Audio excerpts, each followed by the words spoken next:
Capítulo 2. Conceitualização de caso. O primeiro passo ao trabalhar com uma criança é desenvolver uma conceitualização de caso. Esta facilita a tarefa do terapeuta de adaptar técnicas que se ajustem às circunstâncias de uma criança. A conceitualização de caso individual orienta a escolha das técnicas, seu ritmo e sua implementação, bem como a avaliação de progresso. Uma vez que cada caso é diferente, nossa tarefa é criar uma estrutura conceitual geral que permita o máximo de flexibilidade. Neste capítulo, definimos conceitualização de caso, a comparamos com o diagnóstico e o planejamento do tratamento, exploramos as várias esferas consideradas importantes e discutimos a relação entre elas. Quando supervisionamos estagiários, achamos que a conceitualização de caso é uma ideia difícil de ser vendida. Muitos novos terapeutas querem uma maleta de truques, e desprezam a conceitualização de caso como um exercício abstrato.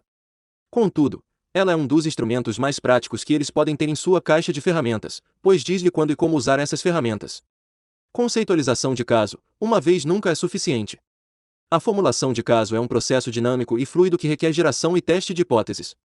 Deve-se revisar e aprimorar o quadro da criança durante todo o processo de tratamento. Uma atitude de testagem de hipótese em relação à conceitualização de caso requer habilidade na análise de dados. Primeiro, conceitualizações construídas de maneira simples são geralmente a melhor abordagem. Você estará pesando múltiplas variáveis, desde scores de testes objetivos a variáveis de contexto cultural, e será atraído para formulações complexas. Contudo, insistimos para que as mantenha simples. Segundo, a conceitualização de caso efetiva é impulsionada por uma visão imparcial e abrangente. Em vez de aderir ingenuamente a uma perspectiva, perguntamos continuamente: qual é a outra interpretação dos dados obtidos? Também é necessário agarrar-se às explicações apoiadas por dados obtidos do cliente e estar pronto para descartar hipóteses que não têm apoio. A cooperação do cliente facilita a conceitualização de caso. Compartilhar a conceitualização com as crianças e com suas famílias fornece um valioso feedback, a reação deles à formulação provavelmente fornecerá dados muito úteis. Conceitualização de caso e planejamento do tratamento. O planejamento do tratamento fornece orientação e especifica um caminho para o progresso clínico. Os planos de tratamento detalham a sequência e a oportunidade de intervenções. Obrigatoriamente, o planejamento do tratamento efetivo deve basear-se na conceitualização de caso. Conforme Persson sustentava, a conceitualização de caso conduz a estratégias de intervenção, prevê obstáculos ao tratamento, fornece uma forma de negociar dilemas terapêuticos e localiza e repara falhas de esforços de tratamento mal-sucedidos. Schick lamentava que os pacotes de tratamento fossem frequentemente ingredientes em busca de uma receita. O processo de conceitualização de caso oferece uma receita para juntar os vários ingredientes incluídos em um plano de tratamento. Por exemplo, métodos de automonitoração e autoinstrução podem ser indicados no tratamento de uma criança agressiva. A conceitualização de caso não apenas dirá ao terapeuta que técnicas usar em determinado momento, mas também o orientará na adaptação das técnicas para ajustar-se a cada criança. Se a criança é mais concreta em seu pensamento, um auxílio visual, como um termômetro de raiva, pode ser utilizado. Se é mais abstrata, a escala de classificação tradicional pode ser eficaz. Materiais psicoeducativos deveriam ser escolhidos com base em uma conceitualização de caso. Por exemplo, para jovens com boas habilidades de leitura, materiais impressos são indicados para crianças cujas habilidades de leitura são pobres. Videotapes são úteis. Conceitualização de caso e diagnóstico. Conceitualização de caso difere claramente de diagnóstico. Os sistemas de classificação diagnóstica resumem os sintomas em termos gerais e as conceitualizações de caso são retratos psicológicos personalizados. As classificações diagnósticas são ateóricas, enquanto as conceitualizações de caso são teoricamente inferidas. Consequentemente, as classificações diagnósticas tendem a ser mais descrições do que explicações. A conceitualização de caso oferece uma hipótese mais explanatória, explicando por que os sintomas surgem, como vários fatores ambientais, interpessoais e intrapessoais moldam estes padrões de sintoma e qual a relação entre sintomas ostensivamente discordantes. Finalmente, a conceitualização de caso é uma tarefa clínica mais ampla que o diagnóstico. De fato, a conceitualização inclui o diagnóstico como um componente, mas sem dar peso excessivo à sua importância. Conceitualização de caso, vestindo o quadro do cliente. A seção a seguir apresenta os diversos componentes que constituem uma conceitualização de caso. Se simplesmente se revisar as partes, pode-se negligenciar o quadro completo. Como forma de simplificar o processo de conceitualização de caso, oferecemos uma metáfora do guarda-roupa. Cada componente no sistema de conceitualização de caso é como um artigo de vestuário separado: há meias, vestidos, camisas, sapatos, chapéus, e assim por diante. Ao vestir-se, uma pessoa toma o cuidado de assegurar-se de que o chapéu sirva na cabeça e de que os sapatos estejam adequadamente colocados nos pés. Além disso, a coordenação de artigos de vestuário separados é uma coisa banal. A sintetização dos vários componentes do processo de conceitualização de caso requer coordenação semelhante. Cada variável é combinada com outros aspectos a fim de que um todo coerente seja formado de suas partes. Uma vez que os componentes do guarda-roupa tenham sido selecionados e classificados, um sistema para aplicar estes conceitos pode ser implementado. Deve-se saber como vestir as roupas, por exemplo, colocar as calças em uma perna de cada vez. Dessa forma, um modelo teórico forma uma conceitualização de caso. Na terapia cognitiva, existem relações entre os vários elementos na conceitualização de um caso. Evidentemente, as variáveis de processamento de informação são essenciais. Conforme articulado pelo modelo cognitivo, os padrões de comportamento de uma criança são respostas aprendidas, moldadas pela interação de fatores ambientais, intrapessoais, interpessoais e biológicos. Além disso, os comportamentos estão incutidos em um contexto cultural e evolutivo. A conceitualização de caso trata de todos estes aspectos. É difícil sintetizar os vários componentes em um todo coerente. Crianças e adolescentes são seres humanos complexos cujos comportamentos são multiplamente determinados. A figura 2.1 apresenta os componentes e os relacionamentos hipotéticos entre as variáveis. O problema apresentado está no centro da conceitualização, a qual, por sua vez, começa com ele. O modelo cognitivo trata de 5 grupos de sintomas: fisiológicos, de humor, comportamentais, cognitivos e interpessoais, as 4 variáveis: história e desenvolvimento, contexto cultural, estruturas cognitivas, antecedentes e consequências comportamentais. Em torno destes problemas centrais são interrelacionadas e influenciam-se mutuamente. Por exemplo, a história de desenvolvimento e de aprendizagem de uma criança tem claramente um impacto sobre o problema apresentado, e isso molda seu desenvolvimento e sua história. Imagine-se que Andy seja uma criança tímida, ansiosa, que evita amigos, escola e clubes. Ele teme ser rejeitado e acredita que estará seguro apenas se ficar perto dos pais. Na idade pré-escolar, ele foi comportamentalmente inibido e teve experiências ruins na creche. Quando entrou para o jardim de infância, sua mãe e seu pai ficaram extremamente ansiosos. Todos estes elementos contribuem para seu problema atual. Além disso, devido à ansiedade e ao retraimento atuais, está perdendo algumas oportunidades do desenvolvimento importantes, como ir a festas de aniversário e andar junto com seus amigos. Dessa forma, os problemas apresentados e a história do desenvolvimento interagem. As outras variáveis, contexto cultural, estruturas cognitivas, antecedentes e consequências comportamentais, interagem com o problema apresentado de formas semelhantes. A resposta de fuga de Andy é negativamente reforçada por sua evitação de ansiedade. A fuga e a evitação contínuas apoiam ainda mais suas crenças de que a ansiedade é perigosa, de que ele não pode fazer nada sem o apoio constante de sua mãe e de que a evitação é um antídoto para a ansiedade. Seu contexto cultural e o ambiente familiar também podem apoiar sua ansiedade. Suponha-se que ele vive em um bairro violento onde a segurança é garantida pela ligação estreita com os pais e a casa. Além disso, crenças culturais em relação aos pais, PAs, o trabalho de um pai é garantir a segurança do filho. Essa segurança é melhor conseguida mantendo a criança sempre perto dos pais, também determinam comportamentos. Componentes da formulação de caso. Problemas apresentados. O primeiro passo é definir o problema apresentado de forma que reflita a situação única da criança e de sua família, para o que recomendamos ser o mais específico possível. Parsons, 1989, sugeriu formas de transformar problemas gerais em problemas particulares, dividindo-os em seus componentes cognitivos, fisiológicos, comportamentais, emocionais e interpessoais. Dessa forma, pode ser desenhado um quadro personalizado. Por exemplo, uma menina de 8 anos apresentava-se com baixa autoestima. Baixa autoestima é um termo muito vago, geral, que não dá um entendimento claro das dificuldades específicas que esta criança enfrenta. Pela entrevista e pela proporção de seu autorrelato, o entendimento de sua experiência de baixa autoestima tornou-se mais claro. Os aspectos comportamentais incluíam afastamento de atividades novas e pessoas novas, choro, dificuldade de persistir em uma tarefa frustrante e passividade. Os componentes emocionais incluíam tristeza, ansiedade e alguma irritabilidade. Ter uma ou duas amigas e ser repetidamente criticada por seu pai representam os aspectos interpessoais de sua baixa autoestima. Quando a criança vivenciava essas circunstâncias, sofria várias reações fisiológicas como dores no estômago, dores de cabeça e sudorese. Finalmente, os componentes cognitivos da criança incluíam pensamentos como: eu não sou boa na maioria das coisas, as pessoas acham que eu sou uma idiota, e meu pai acha que eu não sou boa. Conforme ilustra a figura 2.2, a vaga queixa apresentada foi transformada em questões terapêuticas mais viáveis. O tratamento pôde então visar especificamente as áreas de problema. Dados de teste. A avaliação é um componente-chave na terapia cognitiva. Muitos terapeutas cognitivos contam com dados de entrevista e informações recolhidas de instrumentos de avaliação. A maioria deles usa medidas de autorrelato objetivo e listagens. Estes instrumentos fornecem dados sobre a presença de sintomas, bem como sobre sua frequência, intensidade e duração. A informação colhida de dados de testes pode ser integrada com o relato verbal do cliente e com as impressões clínicas do terapeuta. Os instrumentos de autorrelato objetivo incluem um inventário de depressão para crianças, a Revised Manifest Anxiety Scale for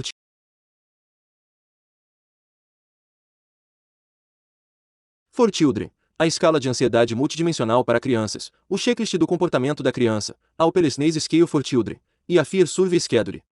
O inventário de depressão de Beck 2, as escalas de desesperança de Beck e o inventário de ansiedade de Beck podem ser usados com adolescentes.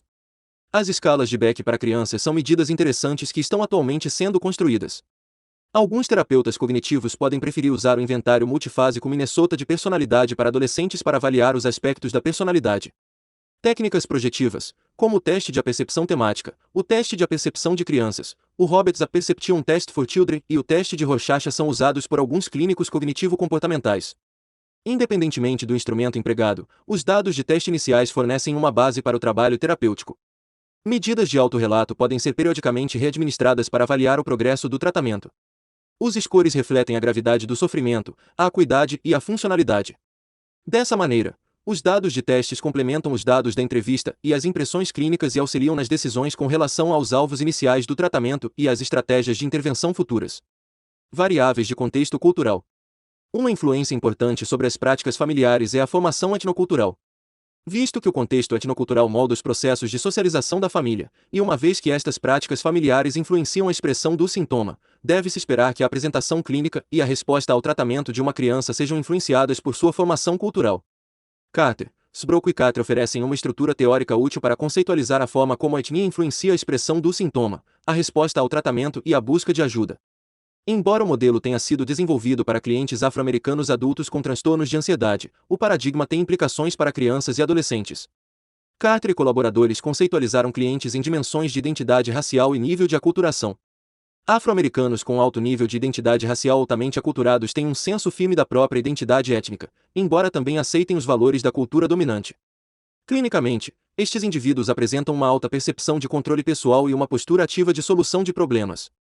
A apresentação do sintoma provavelmente se aproximará dos sintomas apresentados por suas contrapartes de origem europeia. Carter e colaboradores postularam que, se estes clientes se relacionarem com um terapeuta que entenda seus sintomas e valorize sua etnia, permanecerão no tratamento e se beneficiarão das intervenções clínicas. Clientes afro-americanos com uma forte identidade racial mas baixos níveis de aculturação responderão ao tratamento de forma bastante diferente. Estes indivíduos têm identidades étnicas desenvolvidas, mas aceitam relativamente pouco os valores arraigados da cultura dominante. Carter e seus colaboradores alegaram que estes clientes reconhecerão os sintomas de forma diferente, atribuirão estes sintomas a causas físicas ou espirituais e provavelmente manifestarão sintomas diferentes dos de clientes brancos ansiosos. Não surpreende que inicialmente busquem assistência de médicos ou de religiosos. Finalmente, o estudo em questão conclui que, embora possam perceber sintomas de ansiedade como sinais de que estão ficando loucos, estes clientes tendem a não confiar em profissionais da saúde mental brancos, o que provavelmente os leva a abandonar o tratamento no início do processo. Cultura, escreveram Cartlett e Feng, é como um sistema de teias no qual vários aspectos da vida estão interligados. Os componentes da cultura não são separados, mas interativos. Subsistemas familiares, econômicos e religiosos, por exemplo, todos afetam uns aos outros e não podem ser entendidos isoladamente. Como outras variáveis de história e desenvolvimento, há diversas esferas que cada um desejará provar em sua conceitualização de caso. Considerar o nível de identidade étnica e de aculturação da criança e de sua família é um primeiro passo fundamental. Atitudes em relação à expressão afetiva também são aspectos clínicos fortes. Circunstâncias ambientais particulares podem pontuar a vida de crianças culturalmente distintas. Por exemplo, pobreza, opressão, marginalização, preconceito e racismo ou sexismo institucionais afetam de forma diferente crianças de culturas minoritárias. Na verdade, os preconceitos institucionais afetarão as experiências educacionais das crianças, podendo contribuir para um ensino inferior, baixas expectativas e difamação de vários indivíduos. De fato, a própria condição de minoria representa um estressor. Essas condições podem contribuir para padrões particulares de pensamento, de sentimento e de comportamento que estão incutidos na expressão do problema. Foren e Kotick escreveram que uma vez que famílias de minoria étnica, de situação socioeconômica mais baixa experimentam estressores não são típicos na vida de famílias europeias de classe média, elas podem não responder da mesma maneira a técnicas de tratamento estabelecidas ou manter os ganhos por tanto tempo quanto famílias na faixa de renda média. Por exemplo, é uma ocorrência infelizmente comum que crianças não brancas sejam frequentemente rastreadas por vendedores em lojas de varejo. Níveis maiores de irritabilidade e ansiedade seriam acompanhamentos naturais de uma experiência estressante como essa. Zayas e Solar escreveram: os efeitos cumulativos de desvantagem socioeconômica e os estereótipos negativos sentidos por famílias de minoria racial e étnica levam-nas a desenvolver estratégias adaptativas baseadas em suas crenças sobre o que significa ser membro de uma minoria étnica ou de um grupo de minoria racial. Considere-se o seguinte exemplo. Alex, único menino latino em sua turma de sexta série em uma escola de subúrbio, sentiu-se excluído e constrangido o ano inteiro. Um dia, um colega disse que sua coleção de canetas de gel havia desaparecido. Sem razão aparente, muitas crianças culparam Alex. Embora tenha sido mais tarde isentado de culpa, Alex retraiu-se mais, seu desempenho escolar caiu e ele acabou sendo encaminhado ao terapeuta. Na apresentação, Alex parece calado, tristonho, emocionalmente reservado e retraído, ele evita o contato do olhar, parece desconfiado e age como se tivesse uma índole agressiva ou provocadora. Seria fácil rotular esta criança como resistente. Entretanto, considerando os problemas que ele tem experimentado na escola, seu comportamento é totalmente compreensível. Ele provavelmente compara a terapia com punição e espera que o terapeuta o culpe, o rejeite e talvez o classifique em um estereótipo preconceituoso. A linguagem claramente medeia atitudes, comportamentos e expressões emocionais. Tapa observou corretamente que a cultura molda cortesias e convenções linguísticas, duração de pausas, ritmo de fala e regras para esperar sua vez nas conversas são culturalmente definidas. Por exemplo, crianças brancas contam histórias que são centradas no tema e tematicamente coesas, com referências temporais, enquanto crianças afro-americanas narram histórias menos centradas no tema, mais anedóticas e associadas ao tema. Curiosamente, a plateia branca considera a história afro-americana incoerente, ao passo que a plateia afro-americana considera a história interessante e detalhada, o que sugere que as crianças contarão suas histórias de várias formas, e nós, como terapeutas, precisamos moldar nossas intervenções adequadamente. Diferentes grupos culturais podem manter crenças variadas em relação à obediência à autoridade. A forma como essas famílias reagem à autoridade do terapeuta molda suas respostas à terapia.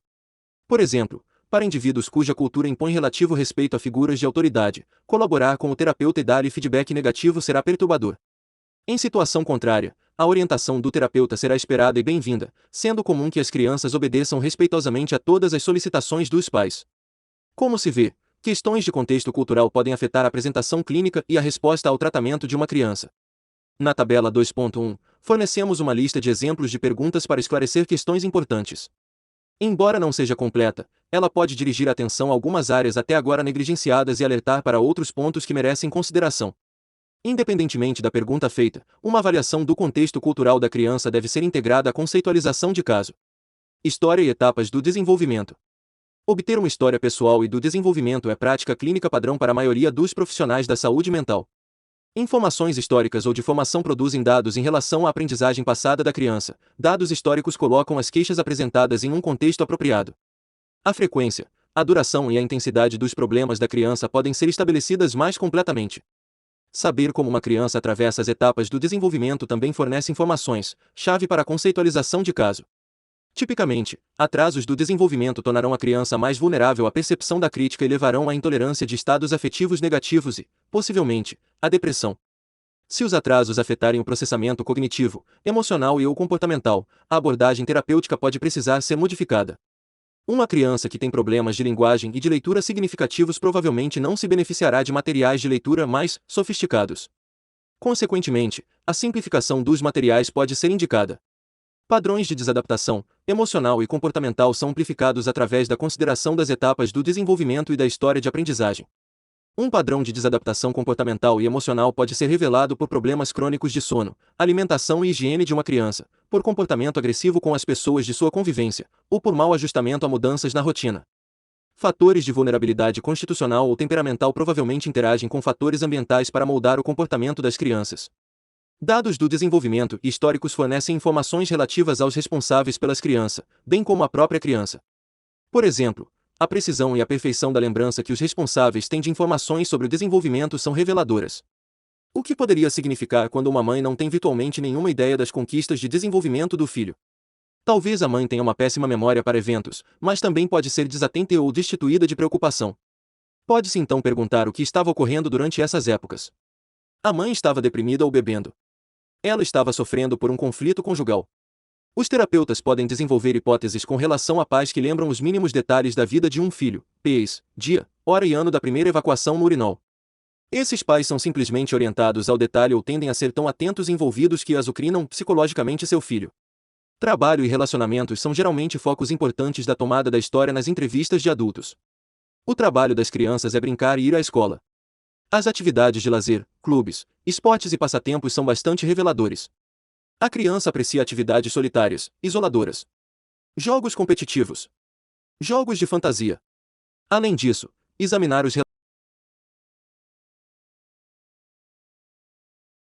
os relacionamentos da criança com seus colegas é proveitoso. Quem são os amigos da criança? A criança tem amigos da mesma idade, mais jovens ou mais velhos. Quanto tempo suas amizades duram? Suas amizades são feitas com esforço, mas facilmente perdidas. Obter informações sobre o ajustamento e desempenho da criança na escola é uma tarefa-chave. A escola é um lugar onde as crianças respondem a exigências, demonstram produtividade e interagem com outros. Como é o desempenho acadêmico da criança? Que fatores comprometem o funcionamento acadêmico, PEIs, incapacidades de aprendizagem? O desempenho decaiu. Como ela se dá com os outros? Como regula seu comportamento na sala de aula? Como a criança responde a orientações ou ordens dos professores? Alguma vez foi suspensa ou expulsa? Os relacionamentos familiares e os processos de vinculação também transmitem informações significativas. Saber como os diferentes membros da família se relacionam dá ao terapeuta mais informações sobre a criança. Além do mais, isso coloca o seu comportamento dentro de um contexto, permitindo que o terapeuta discuta as semelhanças e as diferenças na reação da criança em várias circunstâncias. Por exemplo, a criança é agressiva na escola, mas não em casa. A criança é apegada em casa, mas não na escola. A criança responde mais docilmente às orientações da mãe do que aos comandos do pai. Colher informações sobre as práticas disciplinares empregadas pelos pais é uma tarefa vital para os clínicos. Os terapeutas precisarão saber como o comportamento desejável é conseguido e como o comportamento indesejável é desencorajado.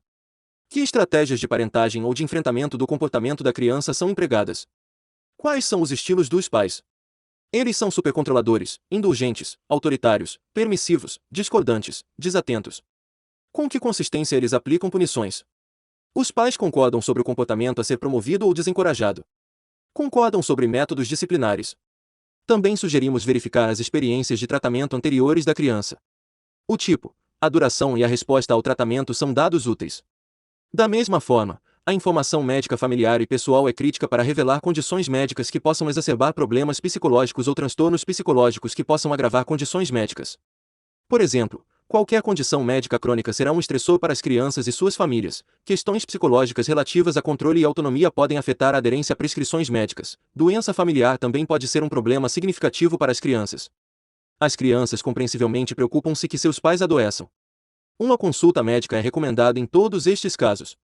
O uso de substâncias é uma área importante para a tomada da história. Drogas ilegais, medicações prescritas, remédios de venda livre, álcool, produtos domésticos, PEIs, cola, produtos em aerossol, cigarros, laxantes e até alimentos são apenas algumas das possíveis fontes de abuso de substâncias. Isso complica claramente a apresentação do sintoma. Além disso, as crianças tendem a não ser particularmente acessíveis quando se aborda seu uso de substâncias. Contudo, os terapeutas são fortemente encorajados a examinar um possível abuso de substâncias nas crianças e nos adolescentes que tratam. A relação com o sistema legal também deveria ser considerada. O envolvimento com o juizado de menores ou com delegacias de polícia deveria ser observado, pois, evidentemente, os problemas legais de um jovem refletem a gravidade global do problema. Além disso, a consulta com autoridades legais pode ser indicada. Percebemos que, embora esta não seja uma lista completa de considerações clínicas, é suficiente para nos fazer pensar. Resumimos algumas das perguntas fundamentais na tabela 2.2 como uma orientação de organização. Variáveis cognitivas. As variáveis cognitivas no processo de conceitualização de caso foram mencionadas brevemente no capítulo 1. A conceitualização de caso deveria considerar os processos cognitivos, a estrutura cognitiva e o conteúdo cognitivo. Não causa surpresa que uma conceitualização de caso trate de pensamentos automáticos, pressupostos subjacentes, esquemas e distorções cognitivas. Conforme mencionado, os pensamentos automáticos refletem as explicações ou previsões que acompanham eventos e representam o conteúdo cognitivo. Os pensamentos automáticos tendem a ser relativamente acessíveis e podem ser identificados com facilidade através de intervenções padrão. Seu conteúdo frequentemente serve como ponto de partida do tratamento e fornece indícios com relação ao esquema central das crenças. Conforme referidos no capítulo 1, os esquemas representam crenças organizadoras centrais ou estruturas de significado pessoal, são considerados estruturas cognitivas e, embora existam fora da consciência, influenciam profundamente os processos e os conteúdos cognitivos. O entendimento dos esquemas das crianças fornece insight em relação a variáveis clínicas, como a variabilidade de pensamentos automáticos, o comportamento interpessoal, a responsividade ao tratamento e a probabilidade de recaída. Os esquemas funcionam para manter a homeostase. A informação em consonância com a estrutura de significado é assimilada, enquanto a informação discrepante é rejeitada ou transformada de modo a ajustar-se ao esquema. Conforme Lyotti, em relação a este processo, a novidade é ativamente reduzida ao que já é conhecido. Os esquemas são autoperpetuadores. Young propôs 3 mecanismos que servem a essa tendência. Os processos de manutenção do esquema preservam a estrutura cognitiva através de distorções cognitivas e padrões de comportamento autoderrotistas. Reconhecer as distorções cognitivas incutidas nos pensamentos automáticos das crianças facilita uma conceitualização de caso e uma intervenção mais completas. Por exemplo, a personalização é adequada à intervenção torta de responsabilidade discutida nos capítulos 8 e 9. A projeção de tempo funciona bem com o raciocínio emocional. Além disso, as distorções cognitivas medeiam a forma como as crianças veem a terapia e o terapeuta. Por exemplo, uma criança que frequentemente costuma depreciar-se pode menosprezar o sucesso na terapia e achar difícil internalizar os ganhos do tratamento. Young postulava que os esquemas também operam através de evitação do esquema. A evitação do esquema pode assumir 3 formas: evitação cognitiva, evitação emocional e evitação comportamental. O objetivo da evitação do esquema é prevenir experiências que questionariam sua precisão. Na evitação cognitiva, os pensamentos que ativam o esquema são bloqueados. Um bom exemplo é quando se pergunta a uma criança angustiada o que passa por sua cabeça no momento de uma intensa alteração de humor e ela responde com um "não sei". Às vezes, a evitação cognitiva é indicada pela sensação da criança de que sua cabeça está vazia, pois, não está passando nada pela minha cabeça. Para estes clientes, seus pensamentos são dolorosos, embaraçosos ou vergonhosos demais para identificar. Com a evitação emocional, em vez de bloquear os pensamentos relacionados ao esquema, o indivíduo bloqueia os sentimentos associados a seus pensamentos. Young observou com perspicácia que a automutilação, cortar-se ou queimar-se, é frequentemente uma função da evitação emocional. A criança pode experimentar um sentimento proibido, raiva, e então tentar evitar o sentimento queimando-se com um isqueiro. Isolamento social, agorafobia e procrastinação são exemplos de evitação comportamental. Nestes casos, as crianças não realizam comportamentos relacionados ao conteúdo do esquema e, assim, o conteúdo do esquema permanece incontestado. A compensação do esquema é o último processo. Nela, a criança age de forma oposta ao conteúdo do esquema. Por exemplo, um menino pode maltratar e provocar impiedosamente outras crianças como uma forma de compensar-se por um esquema refletindo fraqueza e um frágil senso de self. No exemplo do valentão, o menino não tem que lidar com sua fraqueza ou com o senso de inadequação percebidos graças ao comportamento ameaçador. Entretanto, se a intimidação e a depreciação falham, a criança está mal equipada para lidar com sua fragilidade. Um estudo recente de Taylor e Ingram sugere que esquemas cognitivos negativos podem contribuir para a depressão em crianças até de 8 anos de idade. Eles concluíram que toda vez que um estado de humor negativo é encontrado, crianças de alto risco podem estar desenvolvendo, acumulando, fortalecendo e consolidando o reservatório de informações nas estruturas cognitivas autorreferenciais disfuncionais que orientarão suas visões de si mesmas e apontarão como a informação é processada quando eventos adversos evocam estas estruturas no futuro. Portanto, a influência esquemática sobre o funcionamento psicológico das crianças pode começar em idades de ensino fundamental, entretanto, os esquemas podem não se consolidar até a adolescência. A avaliação de processos do esquema pode ser o mais fundamental na terapia cognitiva com adolescentes. Antecedentes comportamentais e suas consequências. As respostas comportamentais são moldadas por estímulos que precedem e outros que sucedem o comportamento. O paradigma comportamental clássico A, antecedente, B*, comportamento, e C, consequências, ilustra primorosamente este processo. Determinantes antecedentes e consequentes podem ser aprendidos por experiência direta ou indireta, através da observação. Dependendo da circunstância de aprendizagem, os estímulos antecedentes podem tanto evocar diretamente o comportamento como simplesmente preparar o terreno para o comportamento. Se o comportamento é adquirido através de condicionamento clássico, certos estímulos ocorrem para evocar o comportamento emocionalmente carregado, adquirindo a capacidade de provocar uma resposta emocional da criança. Por exemplo, suponha-se que uma professora de 5ª série exigente fecha seu livro com violência toda vez que está para anunciar um questionário surpresa. Suponha-se também que qualquer questionário ou prova gere uma variedade de estímulos fisiológicos, emocionais e cognitivos adversos em uma criança. Com o tempo, através de repetidas ocorrências, o barulho do livro da professora sendo fechado pode evocar a mesma ansiedade antecipatória na criança que a própria prova. Estímulos antecedentes desencadeiam comportamentos nas crianças.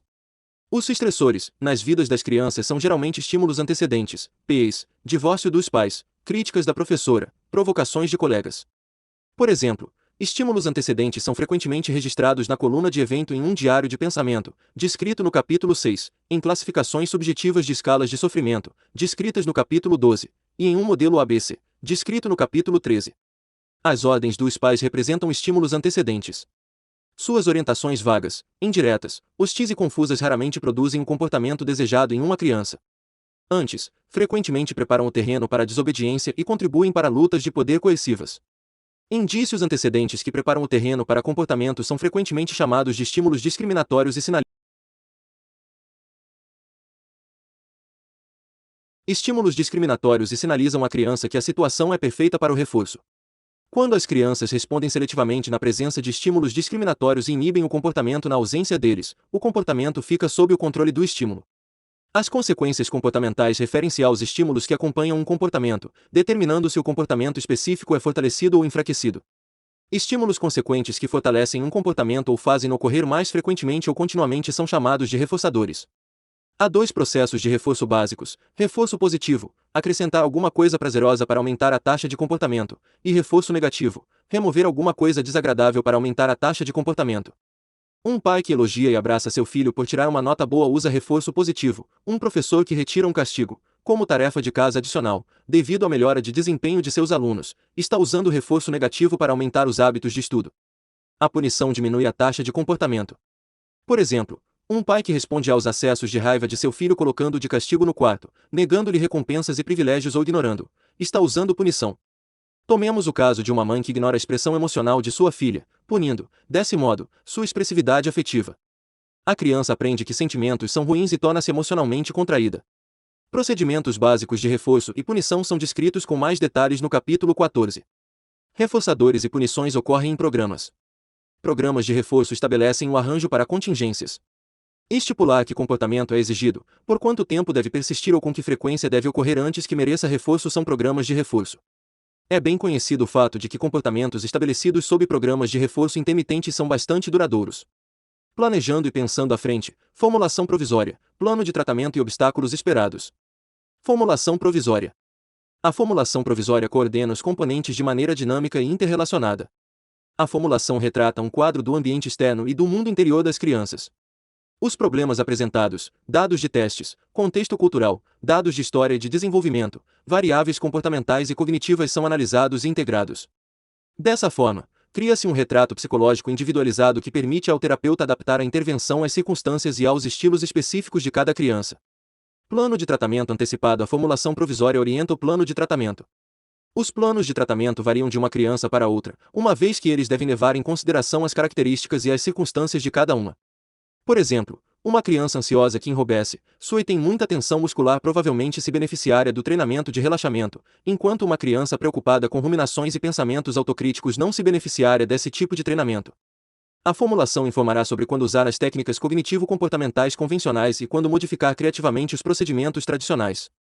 Uma criança deprimida que tem habilidades verbais mais desenvolvidas se beneficiaria com uma reatribuição feita com papel e lápis, enquanto uma criança menos sofisticada verbalmente pode lucrar mais com uma técnica de reatribuição feita com trabalhos manuais. Obstáculos esperados. O caminho em direção ao progresso terapêutico é frequentemente acidentado. Podendo-se antecipar os solavancos ou os buracos na estrada, pode-se desviar para evitá-los ou preparar-se para o impacto. A formulação ajuda a ver a estrada à frente e a prever obstáculos. Assim, é possível moldar o plano de tratamento de modo a negociar impasses terapêuticos. Por exemplo, se uma criança é perfeccionista, pode-se esperar que ela procrastine ou evite fazer a tarefa de casa por medo de fracasso. Ou suponha que se esteja tratando uma criança cujos pais são muito inconsistentes em seus cuidados e que vem à terapia muito irregularmente. Uma vez que se sabe que os pais cumprem inconsistentemente seus próprios compromissos, isso será aviso antecipado para preparar um plano para lidar com tais dificuldades. Exemplo de conceitualização de caso. Problemas apresentados. Tessa é uma menina afro-americana de 9 anos de idade que está sendo criada por sua mãe e sua tia. Ela se apresenta como uma criança bem comportada, mas tímida e triste. Seu desempenho escolar é bom, recebendo regularmente notas altas. Entretanto, seus professores queixam-se de que Tessa é lenta para completar suas tarefas e frequentemente requer considerável reafirmação. Ela frequentemente chora em aula durante tarefas novas ou projetos de grupo. Na hora do recreio, perambula pelo pátio, senta-se sozinha ou prefere ficar na sala de aula para ler com a professora em vez de brincar com os colegas. Os componentes psicológicos dos problemas de Tessa incluem dores de estômago, sudorese e dores de cabeça, e seus sintomas de humor são marcados por medo, ansiedade e tristeza. Comportamentalmente, chora frequentemente, é inquieta e nervosa, é lenta para entregar trabalhos e pede para ir à enfermaria com frequência. Interpessoalmente, parece tímida e retraída. Seus componentes cognitivos incluem pensamentos automáticos como eu vou me atrapalhar e todo mundo vai perceber, todo mundo está esperando que eu me atrapalhe, eu não vou passar na escola sem minha mãe, e as outras crianças da turma não gostam de mim. Dados de testes Tessa realiza o inventário de depressão de crianças e a Revised Children's Manifest Anxiety Scale. No CDI, obtém um score bruto de 18, que sugere um nível moderado de depressão. Na RCMAS, seu score total é 19, indicando ansiedade moderada. Ela obtém scores relativamente altos em subescalas para preocupação e ansiedade social. Variáveis de contexto cultural. Os rendimentos da mãe de Tessa são bastante limitados. Elas lutam para fazer o dinheiro render até o fim do mês, mas vivem acima da linha de pobreza. Tessa, sua mãe e sua tia pertencem à mesma igreja batista, que lhes oferece algum apoio social. Elas têm alguns parentes na área, que ocasionalmente visitam e com quem deixam Tessa. A família vive em uma área de aluguel baixo, onde o custo de vida é relativamente moderado. Tessa frequenta uma escola predominantemente branca e é uma das poucas crianças afro-americanas em sua série. Nem ela nem sua mãe relataram casos específicos de Tessa ter sido vítima de preconceito ou racismo. Sua mãe conta, eu digo que ela tem que ser 2 vezes melhor, bem comportada e esperta para competir com suas amigas brancas, descreve as professoras de sua filha como amigáveis e cooperativas, mas diz que tem uma sensação de que o pessoal da escola está sempre pisando em ovos. Eu acho que eles têm medo ou sentem-se constrangidos em lidar comigo. Eu não sei por quê. Talvez simplesmente não estejam acostumados com gente como eu. A mãe dá a Tessa uma porção de instruções de sobrevivência. Ela adverte sobre ir da parada de ônibus até sua casa e lhe dá instruções específicas sobre como ir de sua casa até um armazém próximo. Eu não quero que ninguém se meta com ela. Quando eu tinha a idade dela, eu podia defender-me, mas Tessa é diferente. Ela leva as coisas para o lado pessoal. História e etapas do desenvolvimento. Tessa alcançou e completou todas as suas etapas de desenvolvimento dentro dos limites normais de idade. No passado, ela era descrita como uma criança séria e ansiosa, mas seus sintomas de humor tinham se exacerbado nas últimas semanas. Sua mãe, que tem um diagnóstico de transtorno depressivo maior e toma Prozac, revela que sua própria depressão parecia pior nos últimos meses. Tessa sempre foi uma boa aluna, suas notas continuam consistentemente boas, e ela não apresenta problemas comportamentais. Quando bebê em idade pré-escola, frequentou uma creche e uma pré-escola, onde inicialmente exibiu alguma ansiedade de separação, mas logo ajustou-se à rotina escolar. Tessa regularmente fica bastante nervosa na semana anterior ao primeiro dia de um novo ano escolar e parece preocupada nas manhãs de segunda-feira. Ela diz que não gosta de esperar o ônibus ou de andar de ônibus e às vezes se preocupa com o fato de que sua tia não a apanhe na parada de ônibus. Ela recorda que seu momento mais embaraçoso foi quando as outras crianças debocharam do presente que ela levou para uma campanha beneficente da escola. É tão pequeno e barato. Tessa joga futebol e beisebol e tem aulas de flauta. Em seu tempo livre, gosta de ler e de assistir à televisão. Ela tem alguns amigos na vizinhança, com os quais brinca de jogos tipicamente infantis. Tessa gosta de brincar com crianças menores e de tomar conta delas. Raramente briga ou discute com os amigos. É convidada para festas de aniversário por seus colegas de escola, mas prefere não ir, e seus convites no último ano parecem ter diminuído. O pai de Tessa foi embora quando ela tinha 9 meses, ela não o viu mais desde então. Sua mãe e sua tia dão-se bem e geralmente concordam sobre práticas disciplinares. A mãe de Tessa reclama que sua irmã acha que ela está mimando Tessa. A mãe relata que ela é autoridade na casa, mas também revela que acha que tem sido mais frouxa em sua disciplina desde que se sente mais deprimida. Suas técnicas disciplinares primárias são elogio, abraços, castigo no quarto e retirada de recompensas e privilégios. A mãe diz que não acredita em castigo físico porque foi perseguida quando criança. Ela não gostaria de bater em sua filha. A mãe também relata que não tem tido muita energia para acompanhar Tessa em atividades. Ela se sente culpada por isso e culpa seu horário cansativo e a depressão por seu baixo nível de energia. Tessa não usa drogas ou bebe álcool, nem tem problemas legais. Esta é sua primeira experiência de psicoterapia. A mãe tem consultado um médico de família para sua medicação, mas nunca foi a um terapeuta. Ela espera que Tessa encontre alguém com quem ela possa falar e em quem possa confiar na terapia. Tessa não tem muita certeza se entende por que está indo à terapia. Variáveis cognitivas. Os pensamentos automáticos de Tessa incluem crenças como eu vou me atrapalhar e todo mundo vai perceber, todo mundo está esperando que eu me atrapalhe, eu não vou passar na escola sem minha mãe, as outras crianças da aula não gostam de mim, eu tenho que ser boa, assim não vou aborrecer a mamãe. O mundo tem um monte de perigos apavorantes. Eu não acho que posso me proteger. Eu não sou tão inteligente ou forte quanto a maioria das outras crianças. Ter medo significa que alguma coisa ruim vai acontecer, e eu acho que não sou adequada. Suas distorções cognitivas características incluem pensamento de tudo ou nada, personalização, generalização excessiva, raciocínio emocional e rotulação. Visto que Tessa tem apenas 9 anos, é provável que seus esquemas não estejam totalmente formados. Entretanto, ela pode ser vulnerável ao desenvolvimento de crenças centrais. Eu sou vulnerável e frágil em um mundo crítico e sombrio onde os outros são irresponsivos e julgadores. Ser diferente me torna uma excluída em um mundo em que os outros são mais inteligentes e mais fortes. Eu tenho que estar constantemente alerta a todos os perigos para poder evitá-los. Erros são catastróficos em um mundo crítico onde os outros são críticos e eu sou mais fraca que eles. Antecedentes comportamentais e suas consequências.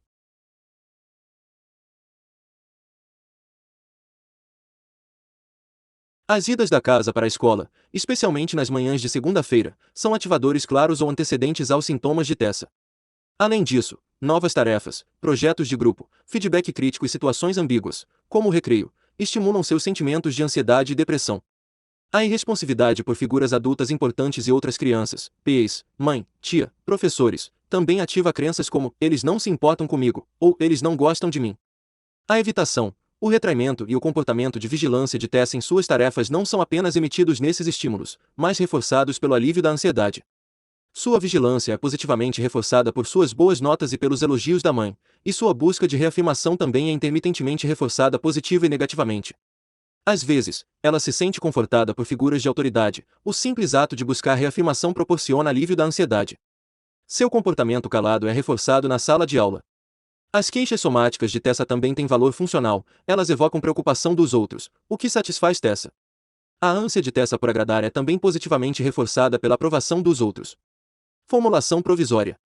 Tessa é uma menina afro-americana que está experimentando sintomas primariamente ansiosos e depressivos. Suas cognições são marcadas por temas de medo de avaliação negativa e autocrítica. Comportamentalmente, responde a essas ameaças com hipervigilância, busca de aprovação, reafirmação e afastamento de seus colegas. Muitos de seus sintomas psicológicos são traduzidos em sintomas somáticos. É possível que Tessa tenha uma avaliação negativa dos outros se for emocionalmente mais expressiva. Certamente, os fatores ambientais alimentam a iniciação, a manutenção e a exacerbação de seu sofrimento. Tanto Tessa quanto sua mãe estão conscientes das diferenças raciais entre ela e seus colegas de aula. Tessa provavelmente internalizou o encorajamento da mãe para trabalhar 2 vezes mais arduamente que suas amigas brancas, portanto, sente-se obrigada a realizar, competir e ajustar-se. Estes são sentimentos muito fortes para uma criança pequena, e, além disso, pensamentos como todo mundo está esperando que eu me atrapalhe refletem seu senso de que está em exposição, o que impulsiona sua ansiedade social. Para uma criança que experimenta tal pressão em um contexto em que as pessoas estão pisando em ovos, a reafirmação é esperada. Na verdade, é uma forma de Tessa avaliar como está se saindo. Tessa vê-se como frágil em um mundo crítico e ameaçador, a fim de não ser ferida, ela retrai, se comporta-se com extrema cautela. Na verdade, o comportamento cauteloso é adaptativo em sua vizinhança e às vezes com seus colegas de aula. Entretanto, por ela ser tão cautelosa, seus colegas a provocam e a intimidam. A mãe também tende a ser superprotetora. A superproteção e a implicância dos colegas reforçam ainda mais suas autopercepções negativas. Plano de tratamento antecipado. 1. Devido ao alto nível de queixas somáticas de Tessa, o treinamento de relaxamento deveria ser iniciado. 2. Programas de eventos agradáveis deveriam ser tentados para aumentar seu nível de reforço positivo. 3. Intervenções cognitivas visando a melhorar seus medos de avaliação negativa deveriam começar com abordagens autoinstrutivas e progredir para técnicas envolvendo análise mais racional. 4. Deveria ser tomado um cuidado em relação às atribuições de Tessa acerca de sua consciência das diferenças raciais entre ela e os colegas de aula. Se estiver fazendo atribuições autoprejudiciais, técnicas cognitivas como procedimentos de reatribuição deveriam ser empregadas. 5. Estratégias de resolução de problemas deveriam ser ensinadas a Tessa durante todo o tratamento. 6. Técnicas cognitivas dirigidas à visão que Tessa tem de si mesma como frágil deveriam ser iniciadas. 7. A mãe de Tessa deveria ser incluída no treinamento de pai centrado na criança para desenvolver um programa de controle da contingência para a realização da tarefa de casa da terapia. Além disso, a terapia deveria focalizar-se em ajudar a mãe a diminuir sua superproteção e a aumentar sua consistência nas respostas às necessidades de Tessa. Deveria ser tomado cuidado em relação ao aumento da consistência e da comunicação entre as responsáveis de Tessa, e mãe e tia. 8. Dependendo do nível de habilidade social de Tessa, um treinamento de habilidades sociais em resposta à implicância dos colegas deveria ser considerado. 9. Após Tessa ter adquirido, praticado e aplicado suficientemente suas habilidades, experiências comportamentais deveriam ser planejadas cooperativamente para testar as predições incorretas de Tessa. 10. Uma relação contínua com a professora e com o pessoal da escola deveria ser mantida. Obstáculos esperados. Tessa é uma jovem cliente animada e motivada, portanto, não se espera que a falta de aderência seja um problema. Entretanto, Tessa tem uma tendência a exagerar, razão pela qual deveríamos ficar alertas a esforços de perfeccionismo na realização da tarefa de casa. Além disso, uma vez que Tessa é tão ansiosa por agradar e teme a avaliação negativa, teremos que estar atentos a sinais de que ela está minimizando seus sintomas ou inibindo insatisfações sobre a terapia. Finalmente, devido às fortes habilidades de expressão escrita e oral de Tessa, teremos que estar alertas à possibilidade de que Tessa inicialmente forneça respostas intelectualizadas em vez de emocionais. Trabalhar com as atribuições de Tessa em relação a diferenças raciais será crucial. Será difícil ajudar Tessa a explorar confortavelmente seus pensamentos e sentimentos sobre essas questões sem exacerbar suas ansiedades sociais. É importante focalizar as questões de conteúdo e de processo na terapia, pois, como é falar sobre estes pensamentos e sentimentos? Qual o perigo de falar sobre estes pensamentos e sentimentos? O trabalho com os pais também apresentará desafios. O nível de depressão da mãe precisará ser monitorado, e se indicado, pode ser necessário recomendar terapia individual para a mãe. Neste caso, a atenção ao custo do tratamento é relevante. Independentemente, o trabalho focalizado na criança precisará ser sensível à depressão da mãe. Por exemplo, a programação de atividades agradáveis pode ser uma tarefa árdua quando a mãe é deprimida. Devido à depressão da mãe, a atenção pode ser excessivamente focalizada nas vulnerabilidades de Tessa. Finalmente, a mãe pode achar difícil arranjar a energia psicológica para responder a Tessa e aumentar sua comunicação com a irmã. O diálogo com a escola também pode apresentar alguns obstáculos. Estabelecer uma parceria com a professora de Tessa é uma boa ideia. Provavelmente, treinaríamos a professora para ajudar a reduzir a busca de reafirmação e a evitação de Tessa. Aumentar a sensibilidade da professora à ansiedade de Tessa seria uma estratégia adequada. Conclusão. A conceitualização de caso une os processos e os procedimentos delineados nos próximos capítulos. Cada caso é único, a aplicação clínica das técnicas gerais descritas deve avaliar essa singularidade. Enfatizando a conceitualização de caso, evita-se uma mentalidade clínica de uma medida para todos. Quando você estiver em um impasse com seus casos, retorne a este capítulo e permita-se reconceitualizar, replanejar e finalmente renovar seu trabalho terapêutico.